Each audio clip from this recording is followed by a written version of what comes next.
Hey everyone, welcome back to Living Large in Fargo. I'm your host, Mark Bushy, the man of real estate.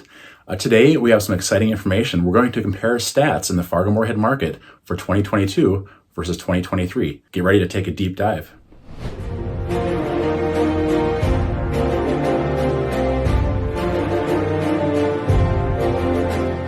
In the second half of 2022, we saw sales numbers in Fargo and nationwide decrease significantly.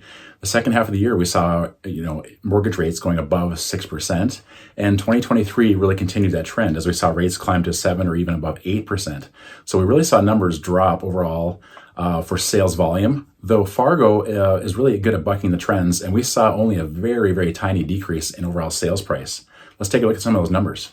In the world of real estate, one of the most critical numbers is median sales price. Did we see rise or fall in sales prices? Well, Fargo is notorious for having a very diverse, very strong economy. Decades ago, you'd say the eastern part of the state especially was really reliant on agriculture. If you go out west, you're more reliant on oil prices. What are the oil prices today? Production, that kind of thing. Well, in modern times here in Fargo, we see a lot of economic diversity through education, technology, manufacturing, you name it. There's a lot of different things here. It's not just agriculture anymore. Even during the Great Recession, we never saw home prices drop at all. We never saw unemployment go above 4%. It remains very strong, and we just have a great economy here, so we rarely see big changes in our home market here. So how do we fare from last year to this year?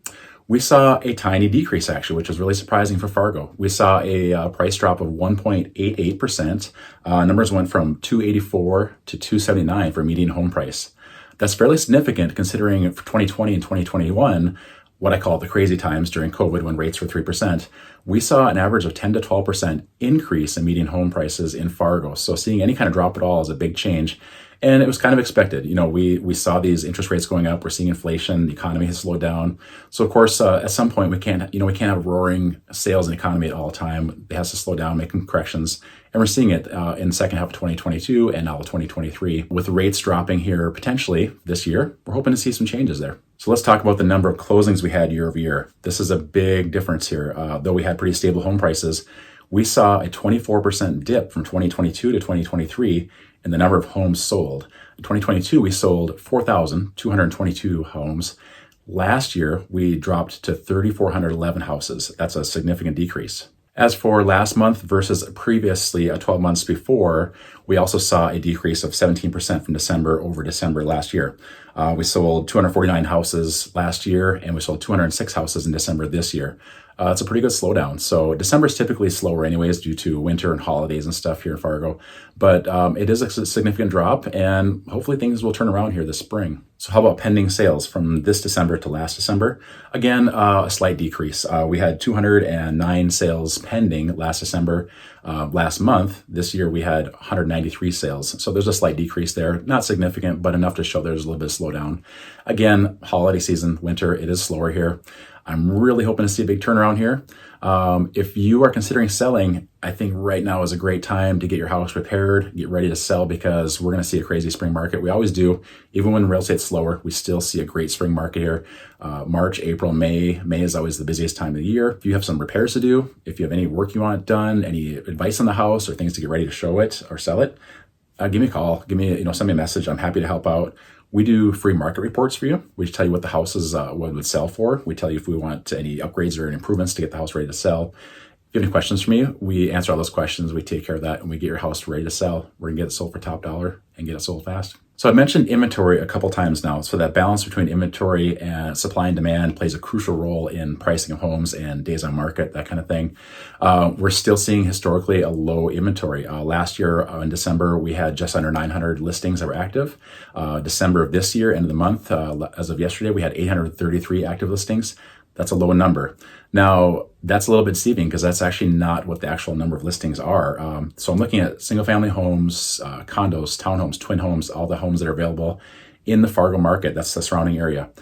We don't have 833 listings available. Of those 833, a number of those listings are already under contract. And the reason they count as active is because they're still waiting for their inspection or they're waiting for another home to sell.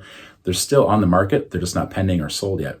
Also, new construction home builders will put their house on the market as active listings. They may be a model home that maybe isn't actually for sale, or it shows as a house that's to be built. So they just have a rendering out there. It's not even a home that's sitting there yet. So it's not really active and ready to buy. You may be waiting for months to get that house to purchase. So of the active listings at 833, I would estimate about 2/3 of those are actual listings that are available to actually take a look at and purchase right now. That is a low number.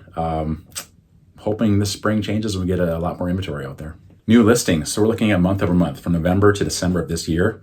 We saw a big drop off. But again, it's pretty typical to see from fall to winter a big drop off. We saw nearly 300 homes listed in November this year, and we saw just about 130 listed here December. That is a significant drop. That's less than half from the month to month. But we'll see a slower January as well, and we'll start to see an incline. That's traditionally how, if you look back historical data, it's always the same. We see the same thing. So no surprises there. Big drop off from November to December for inventory, and pretty soon we'll start to see a little pickup there.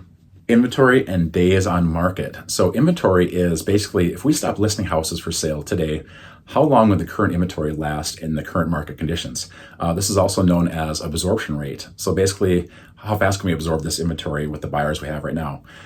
If we see less than 5 months of inventory, this is considered a seller's market. You've probably heard of seller's markets and buyer's markets. So less than 5 months of inventory is considered a seller's market. There's less available. It's typically easier for the house to get sold. If you have more than 7 months of inventory, it's considered a buyer's market. In this case, inventory is sitting out there. Buyers are negotiating lower prices. They're negotiating a lot of incentives on their house to buy there. And if we're between 5 and 7 months, it's kind of a neutral market. So where do you think Fargo sits right now compared to last year for absorption rate? In 2022 in Fargo, inventory sat at about 2 months. It was 2.01 months. In 2023, we were up to 2.95 months, just under 3 months of inventory. So we are still in a seller's market if you look at just that factor there. December was up a little bit. We're up at 3.23, just about 3.25 for days on months on market or months of inventory. Still below that 5 threshold. So we're still in what's considered a seller's market. Now, we're not seeing the craziness we saw just after COVID when rates dropped to 3%. We had a couple things going on there. Rates were 3% or less, and people were staying home because of COVID. People weren't listing their house. We had an inventory shortage. That's what drove the market to go crazy. We would get crazy amount of offers. Fargo wasn't quite as bad as some bigger markets, but we would see 10, 15, 20 offers on a house within the first few days. You couldn't even see a house sometimes. The showings are booked like out right away. You couldn't even get in the house. They would sell for above asking price. People were waiving their inspections and other, contingencies. It was crazy. It was not a fun time for buyers. I worked with many buyers who were writing multiple offers. It was very frustrating. And you're seeing home prices go up and you're writing offers above asking price. And that's what really drove the home prices up the last couple of years. With rates going up, and they kind of overcorrected a bit, I think. In my opinion, they went above where people can afford. It's really slowed things down. But things correct, and I'm hoping to see a little balance here this spring and see rates drop a little bit to get that, get it back on cue here. As far as days on market, we're seeing homes last year, they're on down market about 41 days. This 2023, we saw about 55 days on market.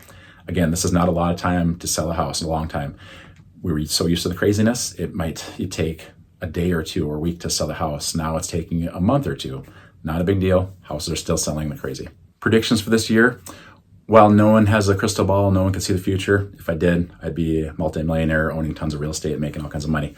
But best guess right now is the Federal Reserve has predicted that they're going to cut rates in 2024. They've said at least 3 times, and it could be as many as 5 times. Now, if you don't know how the Federal Reserve rate works there, I don't know how the ins and outs either, but I know that the rate that I give you is not the mortgage rate.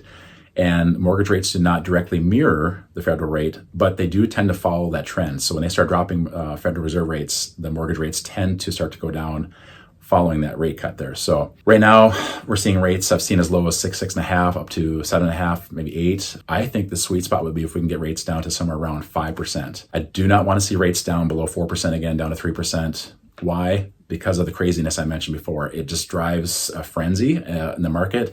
It causes home prices to keep going up. It causes multiple offers. People are, again, waiving those contingencies. Those are there for the buyer's protection. You want a home inspection. You want financing contingencies. You want appraisals to contingencies. These are for your protection. So if we get rates down to about 5%, I think that'll make homes a little more affordable for more buyers, open up that buyer pool. And sellers that have been holding on because they're like, why would I sell my house? We have 3% rates. Well, how am I going to match this? If we can get down to an acceptable rate, people may be willing to sell their house to go buy the next house they're buying, whatever. This will open up some more inventory as well. So this will open up more inventory. There'll be more buyers out there, and it just becomes more affordable to get into a home for somebody. I'm a strong advocate for home ownership. I own my own home right now. I also own investment properties. That's where the majority of my income and wealth comes from. I've also been a renter. It's a lot more fun to be a homeowner because you can do what you want in your own home. You got to maintain your home and things like that. But you know what? I didn't have to ask a landlord if I can get a dog, or whatever. So I think dropping these rates will just get more people into homes, make it more affordable, and get more churn out there in the market, get some more homes selling. I think that'd be perfect. And I'm looking forward to that, having a great spring this year with those hopefully lower rates. Thank you for joining me on this comprehensive look on the Fargo Moorhead real estate market. I hope you found this information useful. If so, please hit that subscribe button and ring that notification bell. People always ask me, hey, how's the market? Well, if you're subscribed and you're following me, you'll be the first to know. If you'd like to schedule a buyer's consult, learn more about the buying process, or you'd like to get a free market report on your current home to learn their home's value, please feel free to reach out to me. You can put a comment below, message me, or give me a call at 701-793-8543. I'd be happy to set something up for you. Until next time, we'll see you in the next video.